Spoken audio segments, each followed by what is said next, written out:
Nanay, ano ginagawa mo? Nagwawalis anak kasi madumi na yung bahay natin eh.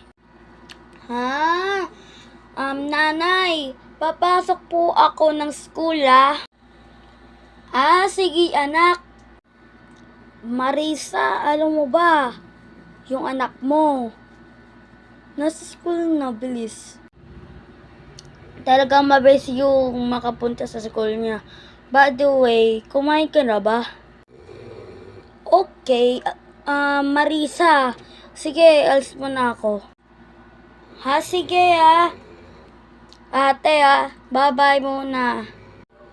Nay, nakauwi na ako. Nandiyan ka na pala anak. Pumunta dito yung tita